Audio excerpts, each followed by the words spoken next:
My realtor down there is telling me to virtually stage the house. And I said, nope, you don't do it. And he said, why not? And I said, it's like catfishing on Tinder. I think it feeds your soul a little bit differently. Help somebody for the first time buy that first home and the excitement on their face and the fear in their eyes.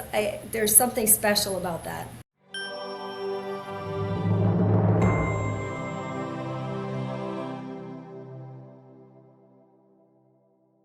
Today I'm joined with Betsy Herald. Thank you so much for being here today.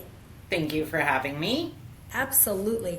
So I chose Betsy today because she comes from a great luxury background, downtown Boston, 30 years of experience.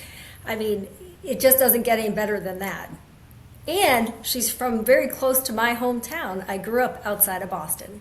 Oh, so you're an East Coaster originally. Absolutely. Now I'm in the warm weather of sunny South Florida, but Boston area is always near and dear to my heart. Well, we are very jealous right now. We are in the middle of a cold snap and we are freezing. Well, we're freezing too, but not quite as freezing as you. We're in the 30s last week, and now we're in the 60s, which is really cold for us. Well, having 18 inches of snow and piles 7 feet high makes special challenges for showing real estate. Absolutely, absolutely. That is definitely one of our luxuries, is that we can show all year round and nobody cares. Yep, we have a lot of clients wearing some very tall boots. I love it. I love it.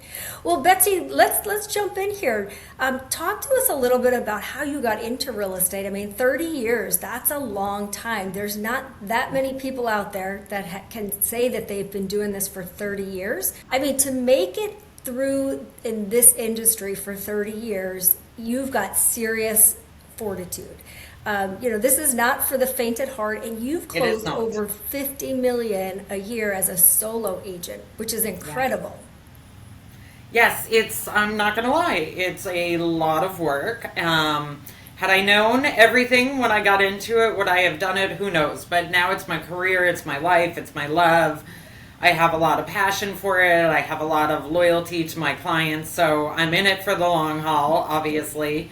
I got into it just because I met a realtor and she said, you'd be really good at this. And I started doing this. I got my license when I was 18 years old. As a 18-year-old, I had a lot of very young clients, and those clients and I have grown up together. All of those first-time renters or buyers became second-time, third-time, fourth-time, second home buyers, third home buyers. And so we kind of grew from young and poor to luxury together.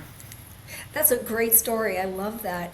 So you literally started at the very beginning of their journey. Yes. And they're still with you. I'm still with it, and I'm still with them. I have one client. She and I originally met when she was young and single, and I remember we looked for 6 months to find her a $350,000 condo, and she and her husband and just bought a $10 million home for me. So, people grow and change, and she still actually owns that condo. We still rent that for her. She kept her investment. What a great story. So talk to me a little bit about, how do you stay in touch with people? Because my experience with most agents is, you do the deal, you move on, and a lot of agents never speak to their clients again. The buyer, they don't even remember who their agent was. So talk to me a little bit about that. How are you staying in touch with these people? It's funny you say some of these buyers don't even remember who their agent was. I've had buyers who purchased 10, 15, 20 years ago, and I was the listing agent, and I was not their buyer's agent, and they call me and they say, hi, we're ready to move, and you were our agent. They don't even realize who their agent was, because I was the one who was paying attention and holding their hand and walking them through and making the calls. So, I think it's really just attention is what you need to do. You need to give your clients a lot of attention. Mm-hmm. And then I think I'm not into the CRMs and all of that. I'm really more, I develop friendships with my clients. And I think once you're friends, you don't forget each other. You spend time together. I have them over for dinner. They have me over for dinner. We go out. I think that's really my retention is in that these people become a part of my life. That's a special relationship for sure. So I love what you said that it starts actually at the transaction. It doesn't start after, like for people that you're not representing, you're adopting them right at the transaction. Yes. You're Yep. holding their hand, you're holding probably their agent's hand because maybe the agent is inexperienced or fairly new, or you have something more to give than they do. So you're actually lending a hand at that point and getting them to love Absolutely. you. Yeah. I have clients, I was at their house for dinner with my husband the other night, and they said, "We knew you were the right agent for us because you never said you always said we."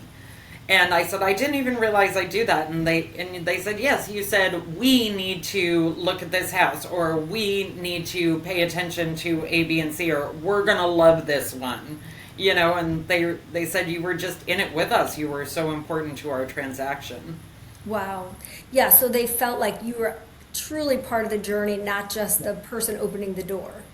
Yes. I love that. So, talk to me a little about how you're staying in touch besides, I know 50 million, you've got a lot of people. There's no way you can take every single person to dinner. What else are you doing? I'm sure there's that close-knit core of people, but then what about the other people? How do you stay in touch with them?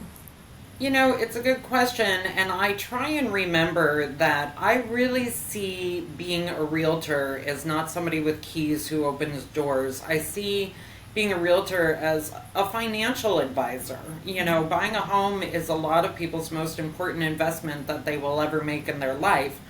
And so I try and treat the job that way. And so I'm very good about following up every year with everybody, giving them a full CMA evaluation on their property, whether they want to sell that year or not for 20 years. I think just like you get a statement in the mail from your financial advisor, here's what's in your bank account, you need to know what the value of your home is. And so I try and stay really on top of that.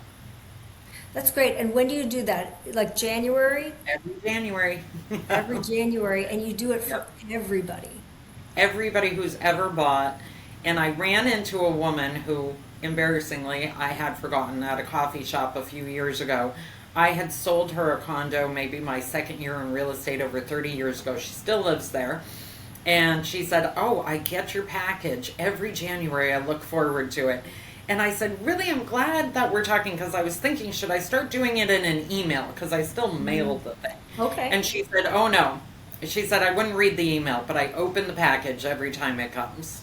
Wow. Okay. So you're actually mailing it. I am mailing a whole package CMA to everybody who I've ever sold to. And how are you putting that together? Is that taking you a lot of time, or are you using a program that's spitting it out? What does that look like? It takes time. It definitely is a time investment, but I think it's a time investment that's worth it. Well, clearly, if it's paying off and you're getting people coming back, and not just coming back, but also just staying in touch, like you're creating the stickiness Yeah. where they're going to continue to look towards you, even if they're not selling for another 5 years, you're staying in front of them. And just reminding them that the home is the place you live, which is wonderful, but it's also your investment. Absolutely. And how about sellers when they move away? Do you have anything special you do to try to stay in touch with them? I find those to be especially difficult because maybe they moved like from Florida to California. And how am I staying in touch with them? That is a hard one. We have to remember that our clients who are no longer in our market are still sources of referrals, and referrals run our business. So, I try and be decent about remembering birthdays, anniversaries, holidays, sending little cards, things like that.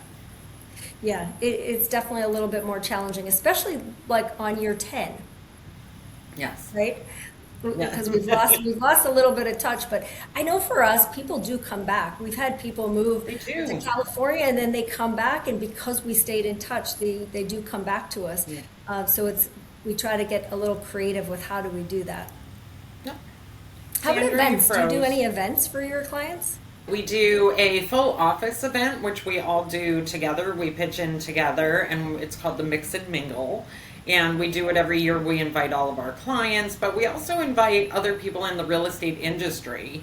We're pretty determined that our clients are loyal, so we invite other agents, we invite home inspectors, attorneys, all of that, and try and make it a real event for people to meet people who might have other interests in their life and, make connections. I think when you make connections, people really remember you. We've also rented out movie theaters, had movie nights, dinners, all sorts of stuff, bowling alleys. Yeah, which one's your favorite? The Mix and Mingle, it's just a great event. All of our other events are just for clients, so I think that having one that's industry wide is really a lot of fun, seeing the connections that can be made. Yeah, I think that's a great idea. We've never done that before. We've done the movie event. That's one of our staples that we do. But a mix and mingle with different people would, not just clients. I think that's a great idea. We might give that one a shot. Yeah. Nice. All right, great. So I noticed on your social media that you are a big dog fan. Yes, I do love dogs. I love all animals, but I've really dedicated a lot of my life to my charity, which is Great Dog Rescue New England. We are an all-breed dog rescue here in Massachusetts. We are a cageless dog rescue, which means that all of our dogs live with families. We don't have a kennel space where they stay. So that, they're all receiving love and social ability and all of that. And I've been the assistant director of Great Dog for, I think about 20 years now. We've saved almost 30,000 dogs. Wow. Wow, that's a lot of dogs. A lot of my clients, I find them the house and then I find them the dog. But it is purely a volunteer job. I do not get paid. That is just my passion. And I was very lucky this year. Boston, Massachusetts, and the National Association of Realtors all awarded me with Good Neighbor Awards for my 20 years of dedication to the charity. So that was nice to have the real estate world acknowledge that as much as I do real estate, I do other things as well. Right. But it's nice when the two worlds kind of come together, right? When you're doing what helps pay the bills and what you love, yes. And it all blends together, it makes for a much more fuller life, and each piece is feeding each other. Absolutely. I noticed that you blend them together. I like your statement, helping find homes for both people and dogs. Yes. I figure it's a natural progression. And I think I didn't almost even realize until I got the Good Neighbor Award and people were coming and talking to me. I think half of the realtors in Boston have a dog that they adopted from me. Wow. See, so that's we created a lot of families.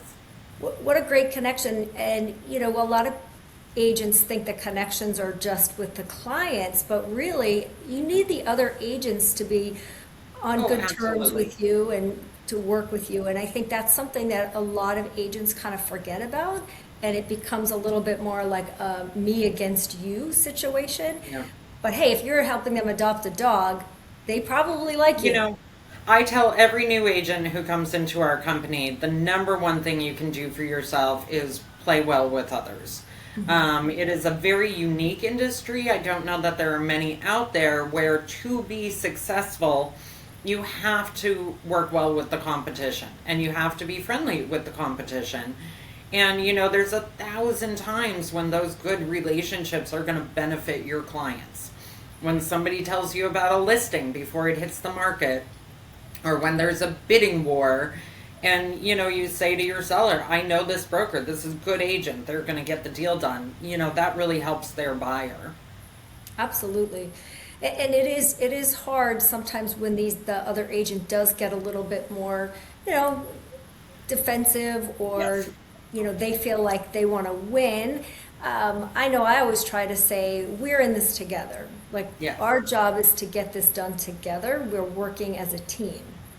Yeah. And, I completely respect that agents want to strongly defend and promote their client, and that is absolutely our job. But I think there are ways to do it where we all remember that we are working towards the same goal, and that's your buyer wants to buy, my seller wants to sell, we all want to close the deal. Absolutely, absolutely. It's a team sport, right?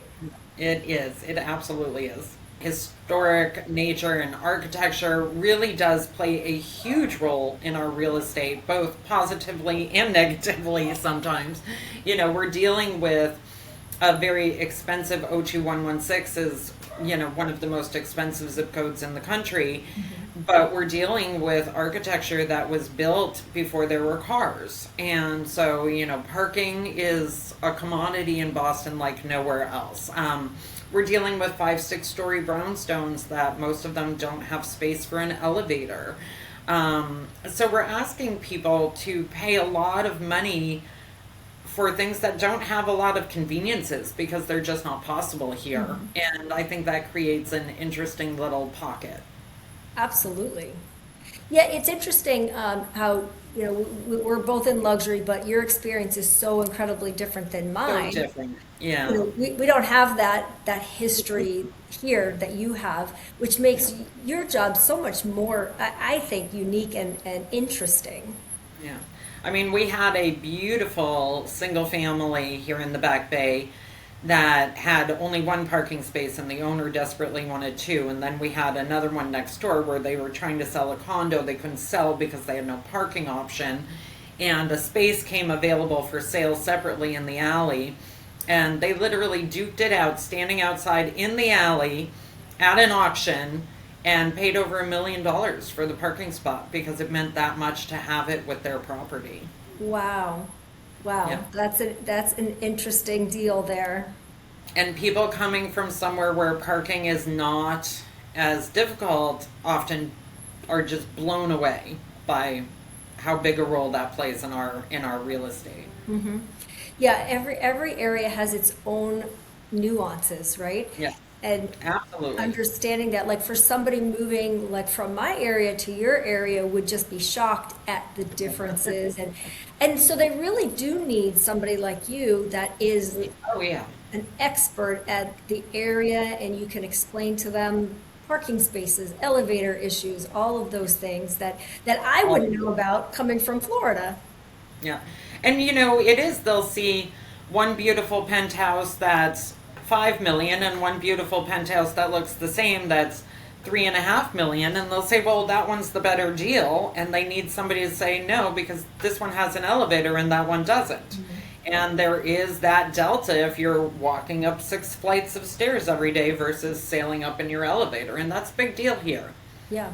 So it sounds like experience really plays a big part Absolutely. in you, especially your area. Yeah, there's a lot of ins and outs here, and there's a lot of relationships. You need a realtor who's been in the trenches here for a long time. But how about new business? So, actually our marketing team was just working on our new January numbers, and it turns out that 72% of my transactions are referrals or repeat clients. Wow. So very large, I take it as a compliment, but a very large portion of my business is regenerating itself.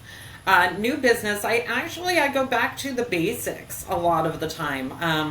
I'll meet people when I'm hosting open houses. That's certainly a way I gain new buyers, is by creating that relationship just in the short time that we're in a property.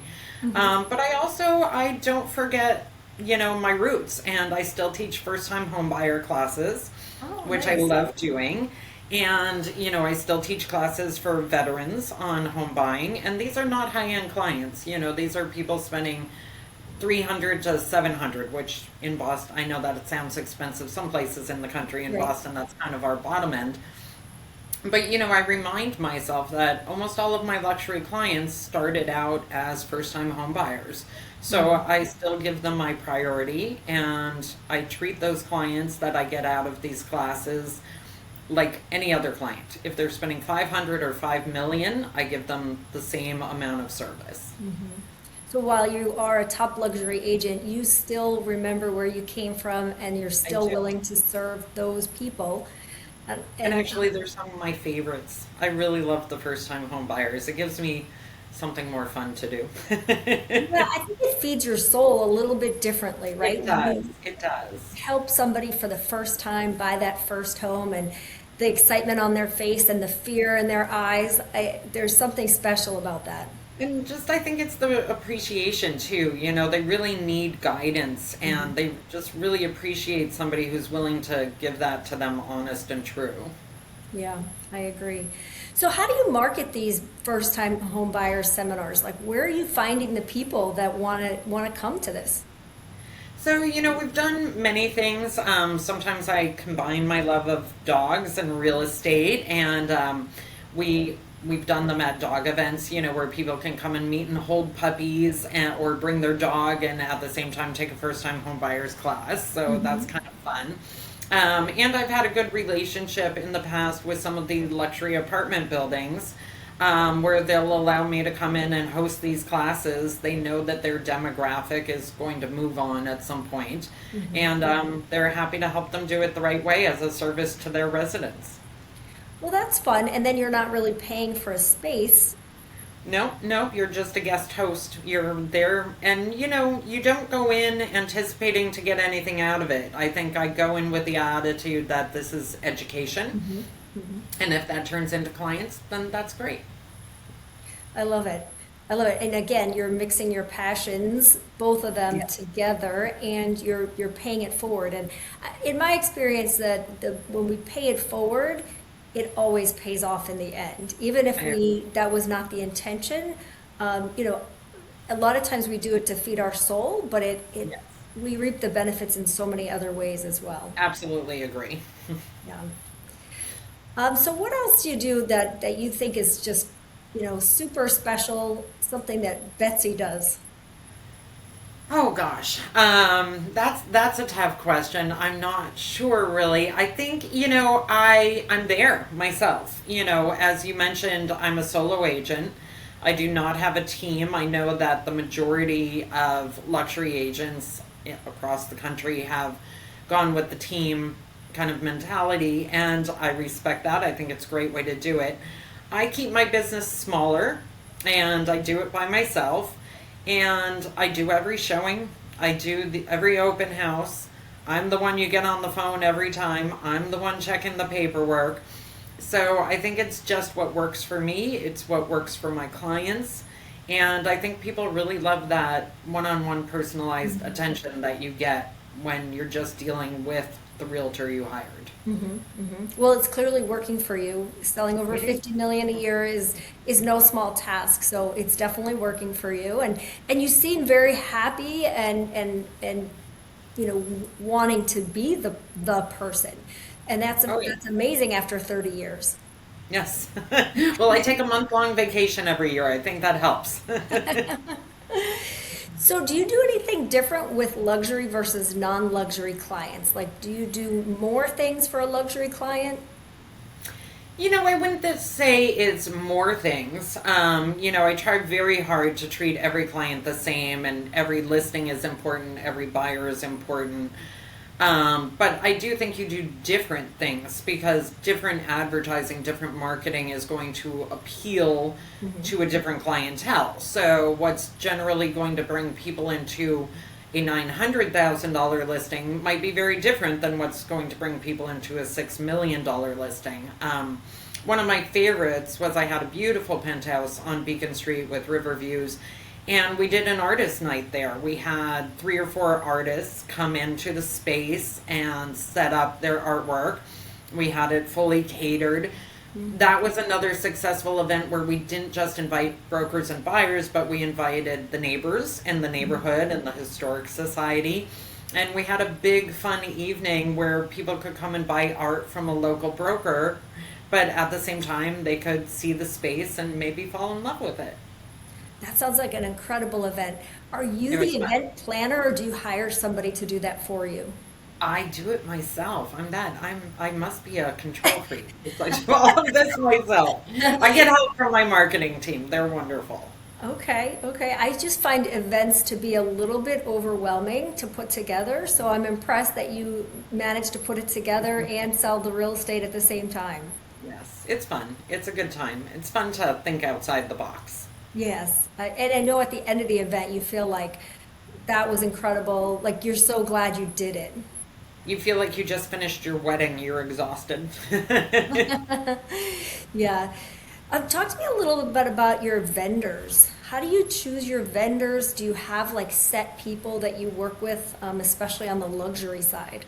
We really don't. We switch it up a lot, and that's part of what I like as well. Again, I think I always say real estate's like dating. Everything's about making the right match, and if I have a very traditional parlor with fireplaces and details on Commonwealth Avenue, I might host a tea with scones and tea.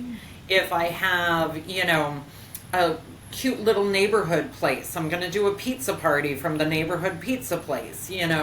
I try and match the events and the promotions to the property and the type of people who might want to live there. Sounds like you have a lot of creativity. It's fun. You got to get creative, right? You can't get bored. You got to keep trying new things. And that's why you've been doing this for 30 years, because Yes. you are There actually you go. enjoying it and Yeah. eating your creative juices as well. Yes, exactly. So. That's fun. So, and talk to me a little bit more about the dogs and the homes, like the homes for people with dogs. I love that slogan. So, what does that actually mean? So, it's what I do. I find homes for people. That is my job that, pays my ability to live. And then I have my passion job is finding dogs for homes. And that's what I do because I love it and, for the good of the world. But so often they can come together. Like I mentioned, the realtors, who have dogs from me, or the first time home buyer classes where you get to hold a puppy during the class, or, but we also, we combine a lot of events where we promote both the dog rescue and the real estate. And, we can attract more people that way. And I always tell people, you have to remember in this business, you never know what's going to happen. And maybe you're hosting a dog event with a little bit of real estate information, but somebody who's looking for a dog or came because they were wanting to see the dogs actually ends up buying the real estate, or vice versa. So you never know when you're going to get what. You never know who's coming in the door. So you just open them as wide as possible. I love it. I love it. And you go in expecting one thing and you might come out with a different. All the time. All the time. That's so fun. That's so fun. How about staging? Do you guys do much staging there? Yep, I think staging is incredibly important. It's sometimes hard to convince sellers to realize how important it is. I'm sure you experienced that a little bit too. They always say, well, people can see through it, or people have an imagination, and they don't. They don't. And, I'll tell sellers, if you spend this $4,000, you'll probably get 40 back. It is, in my opinion, the ultimate example of penny wise, pound foolish when you don't stage a home properly. It's interesting for us. I've been in business for 16 years, and we really didn't stage stuff until about a year and a half, 2-3 years ago. Oh, wow. Just because the age of our homes is a little bit different, but now they're really getting, a little, like we've gone through a whole cycle of renovations and everything. So now it's become really important for our people. And it takes a special skill to have that conversation with your seller and convince them that they need to spend the money. Yeah, it really, I also think, you talk about you started staging homes more recently. I think that also follows the trend that a lot of people are figuring out online now whether they're going to buy a house or not. I think a lot of people walk in the door knowing if it's going to be for them or not. They're spending tons of time on the photos online, and if they're not staged and if it doesn't show right, they're going to move on. They're never going to come and see the house. Absolutely. And that's become more and more important. And I guess it's kind of a mixture of the technology Yeah. the times that, technology has become so much more important, and people's time has become so much more important. So they want to filter ahead of time. And you're right, if the house doesn't show well in the pictures, like the vacant They're house. never going to come. No. Yeah. And our vacant houses, we have a lot of tile here. So, Yeah. the tile doesn't look so great without the furniture there. Yeah. So it's become more and more important. So how do you have that tough conversation? Are you a financial guru and showing them all the numbers? Like, what does that conversation look like? Sometimes, I will show them the numbers. I'll show them houses that weren't staged versus houses that were, and the days on market and the amount, percentage towards asking and all of those numbers. Sometimes people need that hardcore kind of see the facts. Other times I just really implore to them that my job is to get them as much money as possible, and that I would not be recommending this if I did not truly believe that was the route. So you have to really go in with passion towards the decision, like really And I showing had them. a conversation recently. A seller called me. He's moved on. He's in a southern state now, but he's listing his house down in Tennessee. And he said, Betsy, I want your advice. My realtor down there is telling me to virtually stage the house. And I said, nope, you don't do it. And he said, why not? And I said, it's like catfishing on Tinder. I've been married for 30 plus years, so I never was on Tinder. But I've seen my friends go through it. I said, if you see some beautiful, gorgeous girl and you swipe right and you go to meet her and you walk in and she's not attractive at all, you're going to walk right out of that restaurant. I said, but if she looks pretty good online and you walk into the restaurant and she looks gorgeous, you're all in to pay for dinner. So I think houses are the same thing. You don't want to make them look more beautiful than they truly are. You want people to walk in and say, wow, this is even better than I thought it was going to be. Not the other way around. You don't want people to walk in the doors and be disappointed. Yeah. What do you do with sellers that just refuse to stage and their houses are, maybe you've got a little bit of a hoarder going on there? How do you deal with that? Well, I think you have to tell them that we're going to have to price accordingly. I have had situations, estate sales, things of that nature, where people say, we're not doing anything. There's nobody to hire the people. There's nobody to do the things. I've been known to get in there on my hands and knees myself and clean out an apartment. I've been known to make my son and my husband come with me to do it. Right? There's no job beneath us, right? There's no job beneath us. You can't have too much pride as a realtor. You just need to do what needs to get done. But sometimes there's a situation where you're just not going to be able to get it up to par, and you say, okay, you could do these 5 things and here's the price we can list at, or you don't do any of that and here's the price we need to list at. And make it their choice. Always make it their decision. Right. Betsy, do you ever walk away from a listing because they just won't listen to you in terms of either pricing or staging or a combination of both? Rarely, but yes, I have. We call it firing the client, and I've not done it very often, but I've done it once or twice. Especially when you're a single entity like I am, without a team behind you, you can only take on so much work at a time. There's only so much one human can do. And so I can't take on a listing that I don't believe I can sell. Yeah. If I'm taking the listing, it's because I plan to sell it for you. Right. You're not in the business of collecting listings. You're in the business of selling homes. Exactly. And we've always prided ourselves at the Charles Realty that you won't even see like our faces on any of our advertising, because we feel like that's space that's taken up where there could be a picture of the home. And we're not selling Betsy. I'm not for sale. We are selling a house. That's I like that philosophy. I like that. Yeah, how we do it. Great. Well, Betsy, I really appreciate you being here today. You mentioned that 72% of your business came from referrals. So if somebody wants to get a hold of you, what is the best way for them to do that? Because we're going to have lots of people that have people moving to or from Boston that would love to send you some business. Well, I hope so. That'd be great. I would love to talk to them. I have a couple of really cool projects coming online here in the Back Bay. Some unique loft spaces, which we don't really, because of our architecture, we don't really have lofts in the Back Bay. This is a converted carriage house. So I'm very excited about that. So some opportunities coming up for people. And they can always Google me, Betsy Herald, at the Charles Realty Boston. They'll get my cell phone number, they'll get my email, they'll get all that good stuff. Or they can go to our website, thecharlesrealty.com. Those are two great ways to reach me. I never mind a text or a call or an email. Happy to chat with anybody. I believe that. I believe you'll be happy to help in any way that you can. So please reach out to Betsy. She would love to help. And thank you again, Betsy, for being here today.